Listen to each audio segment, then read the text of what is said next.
সারাদিন আমাদেরকে অনেকের সংস্পর্শে আসতে হয়, অনেক পরিস্থিতির সম্মুখীন হতে হয়, ভালো মন্দ নানা ঘটনার সাক্ষী হতে হয়।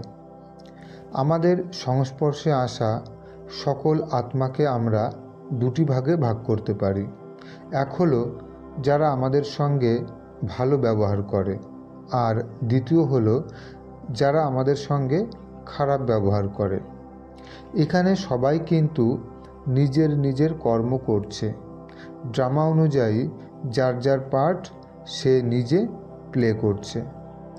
এখানে কাউকে আমরা দোষারোপ করতে পারি না যে ও কেন আমার সঙ্গে খারাপ আচরণ করলো, ও কেন আমাকে ঠকালো, আমার সঙ্গে ও কেন প্রতারণা করলো। অনেক সময় আমরা নিজেরা নিজেকে প্রশ্ন করে থাকি যে আমার সঙ্গেই কেন এমন হয়। এমন ক্ষেত্রে আমরা সঠিক সিদ্ধান্তে আসতে পারি না, কারণ এই প্রশ্নের উত্তর না আমাদের কাছে আছে, না কোনো ব্যক্তি আমাদের দিতে পারে। আমরা সঠিকটা না জেনে না বুঝে একটা সিদ্ধান্ত নিয়ে নিই, আর আমাদের সাথে ঘটিত খারাপ ঘটনার জন্য অন্যকে দোষারোপ করি। বাস্তবে আমাদের সাথে ঘটিত প্রতিটি ঘটনার বীজ আমরাই ভূতকালে বপন করে রেখেছি। ঘটনা সে যাই হোক, ভালো অথবা মন্দ, আমাদের সাথে প্রতিনিয়ত কোনো না কোনো ঘটনা ঘটেই চলেছে, আর আগামী দিনেও ঘটতে থাকবে। তাই আমাদের সম্মুখে আসা প্রতিটি পরিস্থিতিকে আমাদের স্বীকার করে নিতে হবে। যেমন আমাদের সঙ্গে ভালো কিছু ঘটলে আমরা হাসি মুখে তা স্বীকার করে নিই, আমরা খুব খুশি অনুভব করি। আবার যদি কখনো আমাদের সঙ্গে খারাপ কিছু ঘটে, তখন কিন্তু আমরা স্বীকার করে নিতে অস্বীকার করি। তখন একে ওকে দোষারোপ করতে থাকি, নিজেকে রাগে দুঃখে অস্থির করে তুলি। এই বিশাল নাট্যমঞ্চে আমরা সবাই অভিনেতা, এবং আমাদের প্রত্যেকেরই একটা নির্দিষ্ট পার্ট রয়েছে। কারো দ্বারা আমি যদি সুখ পাই, সেটা তার কর্ম। আবার কেউ যদি আমাকে দুঃখ দেয়, সেটা তার কর্ম। প্রত্যেকেই এই ড্রামার অন্তর্গত।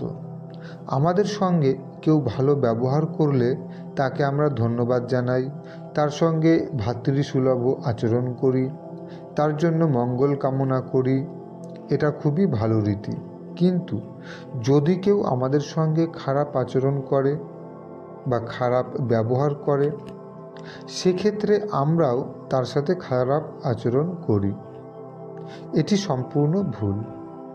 আমাদের সম্মুখে আসা প্রতিটি পরিস্থিতি, তা সে ভালো হোক বা খারাপ, বিনা কারণে আমাদের সম্মুখে উপস্থিত হয় না। আমাদের কর্ম অনুসারে প্রতিটি পরিস্থিতি আমাদের সম্মুখে এসে উপস্থিত হয়। তাই তো বলা হয়েছে, আমাদের সঙ্গে ঘটিত প্রতিটি ঘটনার বীজ আমরা ভূতকালেই বপন করে রেখেছি। আমাদের অতীত হলো আমাদের বর্তমান, আবার আমাদের বর্তমান হলো আমাদের ভবিষ্যৎ। অর্থাৎ আমরা অতীতে যা করেছি তা বর্তমানে ভোগ করছি, আর বর্তমানে যা করব তা ভবিষ্যতে ভোগ করব। তাই তো যারা আমাদের দুঃখ দেয়, বেদনা দেয়, তাদের প্রতি শত্রুতার ভাব না রেখে ভ্রাতৃত্বের ভাব রাখা উচিত। আমাদের ভাবনা এমন হওয়া উচিত যে আমাদের সংস্পর্শে আসা প্রতিটি আত্মাকে আমরা খুশি, প্রেম আর সম্মান প্রদান করব। আমাদেরই করা কর্মের ফল অনুসারে কেউ আমার সঙ্গে খারাপ আচরণ করছে, আবার কেউ ভালো আচরণ করছে। একে আমাদের স্বীকার করে নিতে হবে, কারণ এটাই চিরন্তন সত্য যে কর্মের ফল সবাইকেই ভোগ করতে হয়। তাই আমরা বর্তমানকে সুন্দর করতে, অতীতকে পরিবর্তন করতে পারবো না, কিন্তু ভবিষ্যৎকে সুন্দর করতে বর্তমানকে পরিবর্তন করতে পারি। আমরা এখন অজ্ঞানতার অন্ধকারে ঘুমিয়ে আছি। স্বয়ং পরমাত্মা এসেছেন এই ধরায় আমাদের ঘুম ভাঙাতে, আমাদেরকে অজ্ঞানতার অন্ধকার থেকে জ্ঞানের আলোয় নিয়ে যেতে। ভগবান স্বয়ং আমাদের পথ দেখাচ্ছেন, তিনি নিজে শিক্ষক হয়ে পড়াচ্ছেন। স্বয়ং পরমাত্মা বলছেন, তোমরা হলে আমার আত্মিক সন্তান, তোমরা সবাই ভাই ভাই, তোমরা প্রত্যেকে প্রত্যেকের সঙ্গে ভাই সুলভ আচরণ করো, এতেই তোমাদের মঙ্গল। একটি ক্লাসে বিকে শিবানী দিদি বলেছেন, যে সমস্ত মানুষ আমাদের সাথে ভালো ব্যবহার করে তারা তো সবাই ঠিকই আছে, অর্থাৎ তারা সম্পূর্ণ সুস্থ, সম্পূর্ণ ফিট, তাদের ওষুধ কিংবা আশীর্বাদের কোনো প্রয়োজন নেই। কিন্তু যারা অসুস্থ তাদের ওষুধ বা আশীর্বাদের প্রয়োজন আছে। যারা আমাদের সঙ্গে খারাপ আচরণ করছে তারা এক প্রকার মানসিকভাবে অসুস্থ, তাদের আশীর্বাদের প্রয়োজন আছে। যারা আমাদের সঙ্গে খারাপ আচরণ করে তাদের আশীর্বাদের প্রয়োজন। যারা আমাদেরকে উত্তেজিত করে, আমাদের হয়ে নিন্দা করে, তাদের আশীর্বাদের প্রয়োজন। যারা আমাদের অপমান করে, প্রতারণা করে, তাদের আশীর্বাদ প্রয়োজন। এরা খুবই অসুস্থ, এদের আশীর্বাদেরও খুবই প্রয়োজন। তাই আমাদের উচিত যারা অসুস্থ তাদের আশীর্বাদ প্রদান করা। আমাদের সঙ্গে যে যেমনই ব্যবহার করুক, আমাদের ব্যবহার অন্যদের ব্যবহারের ওপর নির্ভর করবে না। আমাদের চিন্তা আর আমাদের ব্যবহার পরিস্থিতির ওপর নির্ভর করবে না, কোনো ব্যক্তির ওপর নির্ভর করবে না। আমাদের চিন্তা আর ব্যবহার আমাদের নিজেদের চয়েস। আমাদের চিন্তা আর আমাদের ব্যবহারের মালিক আমরা নিজেরা। আমাদের এই সিদ্ধান্তে অনড় থাকতে হবে। এতে কি হবে? আমাদের সঙ্গে যদি কেউ খারাপ আচরণ করে তাহলে আমরাও কিছু না কিছু একটা খারাপ প্রতিক্রিয়া দেখাই। সেক্ষেত্রে আমাদের খারাপ প্রতিক্রিয়া কম হতে থাকবে। এভাবে দিনের পর দিন আরও কম হতে থাকবে। আমাদের ইনার পাওয়ার অর্থাৎ আত্মিক শক্তি বাড়তে থাকবে। জীবনের কোনো পরিস্থিতিই আমাদের দুর্বল করতে পারবে না, কারণ আমাদের আন্তরিক শক্তি বাড়তে থাকছে। জীবনের কোনো পরিস্থিতিই বড় নয়, আমাদের চিন্তা ভাবনা বরং কমজোর হয়ে পড়েছে। তাই তো ছোট কথাও আমাদের কাছে বড় মনে হয়। আজকাল তো সামান্য কথাতেই দুঃখী হয়ে পড়ে। পরিস্থিতি আমাদের নিয়ন্ত্রণে নেই, মানুষের আচরণ আমাদের নিয়ন্ত্রণে নেই। সেহেতু আমাদের ফোকাস কিসের ওপর হওয়া উচিত? যা আমাদের নিয়ন্ত্রণে রয়েছে। আমাদের ফোকাস তার উপরই হওয়া উচিত যেটা আমাদের নিয়ন্ত্রণে। প্রতিনিয়ত আমরা নানান পরিস্থিতির সম্মুখীন হচ্ছি। এমন অবস্থায় আমরা কিন্তু পারি তাদের জন্য পজিটিভ চিন্তা করতে, কারণ আমার চিন্তা ভাবনা তাদের ওপর নির্ভরশীল নয়, সম্পূর্ণ আমার চয়েসের ওপর নির্ভরশীল। এর জন্য আমাদের আন্তরিক শক্তিকে বাড়াতে হবে।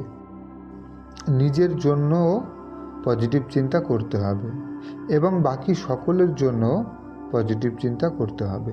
কেননা আমার চিন্তার মালিক আমি নিজে। আমার সঙ্গে যে যেমনই ব্যবহার করুক সেটা তার চয়েস, আর আমি তার সঙ্গে কেমন ব্যবহার করব সেটা সম্পূর্ণ আমার চয়েস। আবার অন্য কারো ব্যবহারে আমি দুঃখী হব না, কারণ দুঃখী হওয়া বা না হওয়া সেটাও আমার চয়েস।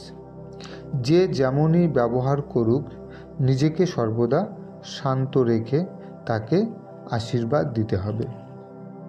সকল আত্মিক ভাইদের এবং আত্মিক পিতাকে জানাই সুপ্রভাত, নমস্কার এবং ধন্যবাদ। সবাই ভালো থাকবেন, সুস্থ থাকবেন, সুরক্ষিত থাকবেন। আসুন আমরা 1 মিনিট শান্ত হয়ে বসে নিজের অভ্যন্তরীণ শক্তিকে বাড়াবার চেষ্টা করি। কয়েকটি পজিটিভ সংকল্পকে অনুভব করি। আমি আত্মা, পরমাত্মার প্রিয় সন্তান। আমি আত্মা, 2 ভ্রুর মাঝে আকাশের তারার মতো মিটমিট করে জ্বলছি। আমি আত্মা, সম্পূর্ণ পবিত্র। আমি আত্মা, সর্বশক্তিমান। আমি আত্মা, সৌভাগ্যবান। আমি আত্মা, সম্পূর্ণ সুস্থ। আমি আত্মা, সম্পূর্ণ সুরক্ষিত। আমি আত্মা, সফল। আমি আত্মা, সুখী। আমি আত্মা, শান্ত স্বরূপ। আমি আত্মা, সন্তুষ্ট। আমি আত্মা, বিশ্ব কল্যাণকারী। আমার প্রতিটি ভাবনা সুখদায়ী। আমার প্রতিটি কর্ম সুখদায়ী। আমি আত্মা, সকলের খুশির উৎস। আমার শরীর সম্পূর্ণরূপে সুস্থ ও সুরক্ষিত। আমার পরিবার সম্পূর্ণরূপে সুস্থ ও সুরক্ষিত। আমার কর্মস্থল সম্পূর্ণরূপে সুস্থ ও সুরক্ষিত। ওম শান্তি।